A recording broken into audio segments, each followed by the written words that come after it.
number of years ago, Laurie Majors, my executive assistant, got a phone call from a lady in Birmingham, Alabama. At the end of the conversation, she said, Zig, she said, I believe this woman thinks she's got an impossible problem, but I believe you can solve that problem with her in just a few minutes if you will spend that time with her. I said, well, Laurie, tell her to meet me backstage. I'll get there about 10 minutes early. My schedule was such that was about all I had. Well, I got there, and I was on backstage behind the curtain on one side. She spotted me from the other side, and as she walked across the stage, I have never seen as much anger in a human being in my life as I saw in her.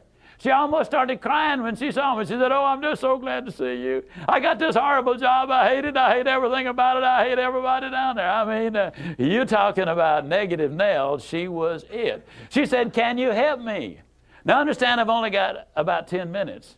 So I looked at her, and one thing I have learned, I don't do counseling, but I talk with a lot of people who do, in psychology, psychiatry, and the ministry. And they tell me that everybody who comes to you with a problem are not necessarily looking for a solution. I couldn't understand that for a long time. Why do they bring you a problem if they don't want to solve it? Well, I can tell you why. They want to tell you about it, you about it, you about it, you about it, and you about it. And if you foul up the deal and solve the problem, they can't tell you again, you again. They want the attention that goes with the problem, and every company just about it has that kind of an individual. They want the attention that goes with griping and complaining. Well, I looked at the lady, and it wasn't unkindly, but firmly I said to her, yes, and you know, ma'am, I'm afraid your problem is about to get worse. She said, what do you mean? I said, I believe they're going to fire you. She was stunned. I couldn't have stunned her more if I'd hit her in the face with a bucket of ice water. She said, fire me? Why on earth would they fire me? The inflection in her voice clearly said, they're the bad guys, I'm the good guy. Why don't they fire them and keep me? Have you ever noticed that people who are the problem never recognize that they are? They're in complete denial. They think denial is just a river in Egypt. Why would they fire me? I said, ma'am, I don't believe there's a company in America big enough to contain this much poison in one small spot. Have you ever noticed that when somebody is about to lose something they've been complaining about, whether it's a car, a home, a mate, a job, or whatever, when all of a sudden it appears they're going to lose them, it takes on brand new value. She looked at me and said, well, what can I do? I said, do you really want to know? She said, yes, I do. That's the reason I came to see you. I came looking for help, but you sure haven't been any help so far. I said, well, ma'am, I've got an idea, and I will absolutely guarantee you it positively, definitely, absolutely will work if you will just do it. She said, I'll try anything within reason. I said, okay, when you get home tonight, all of your household tasks are complete. It's bedtime. Get off in a room right by yourself. Get a sheet of paper out, and at the top of it write, I like my job because. She interrupted me. She said, that'll be easy. I don't like nothing about that job. Don't like nothing about those people down there. And I said, well, just as a matter of curiosity, do you work there for benevolent reasons, or do they pay you for working there? She said, well, I got to confess, they pay me. And I said, and you don't like to be paid? Oh, she said, yes, I do. I said, okay, tell you what you do. Open your notebook right now. We'll start our list of the things you like about your job. They pay you for working there, and you do like it, don't you? She said, absolutely. But she just stood there. I said, no, open your notebook now, and we'll get busy on the list. She just stood there. I said, ma'am, let me tell you what my experience in life has been.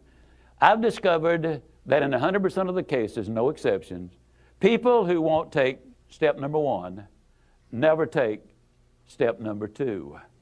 You see, she had come to me with an impossible dream.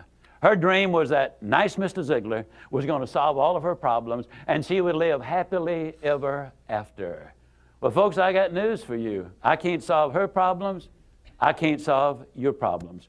But I will give you some steps that I'll absolutely, definitely, and positively will work for you, as it worked eventually for her.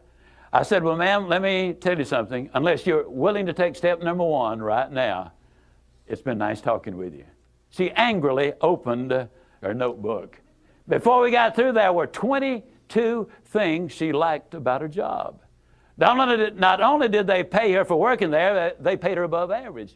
She had 3 weeks vacation with pay. She had a retirement program. She was in on profit sharing. She had health insurance, life insurance, and accident insurance. She lived less than 10 minutes from home. She was in on management decisions. The company sent her to 3 seminars a year to be paid for. She had her own private office and parking place. 22 things that she liked about her job. Now I said, ma'am, when you get home tonight, everything is finished. Get off in a room right by yourself. Close the doors. Change one word from I like my job to I love my job.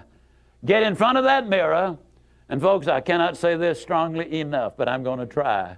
The eyes are the windows of the soul. Look yourself in the eye.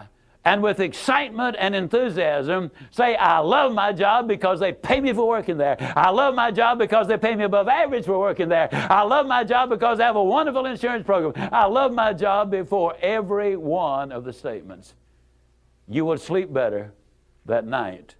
You see, there's something hidden in what I'm saying to you now. When she says, I like my job, she's really saying, I'm grateful for my job.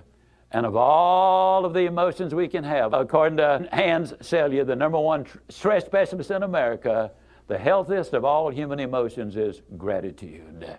I said, you go down that list. I like my job. I love my job, rather. That is a way of gratitude. You'll sleep better the first night.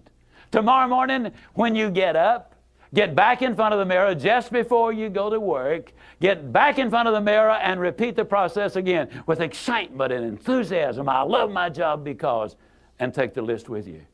Because the reality is, you see, you will have started to change from a fault finder to a good finder.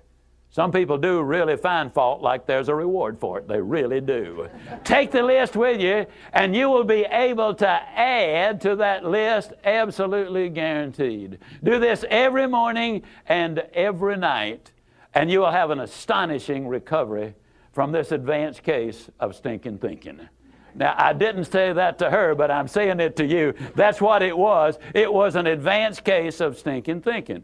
Well, 6 weeks later, I was back in Birmingham, Alabama. I was doing a follow-up sales seminar.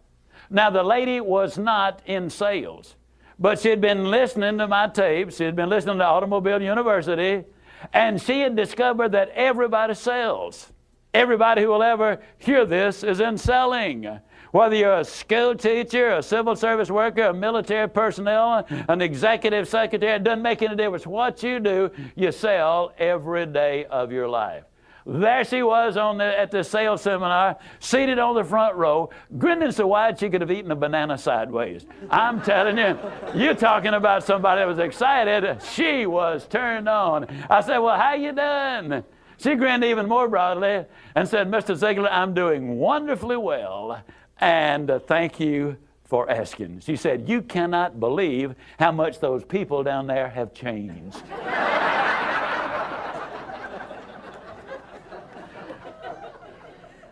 I got to lay it on the line, folks. You're not going to change anybody else till you change you. Everything really does begin with you. Now, you see, the unfortunate thing, this lady had been raised in a very negative environment. First, her parents had told her that she'd never amount to anything. They said, you know, you're always late, you're always sloppy. Why can't you be like your brother or your sister or whatever? When she got married, her husband had continued it. And so her self-talk had become completely negative. Everything that she said about herself was negative. Like Dad said, I'll never amount to anything. Or like my husband says, I can't do anything right. But when she started changing the input, then some radical changes took place.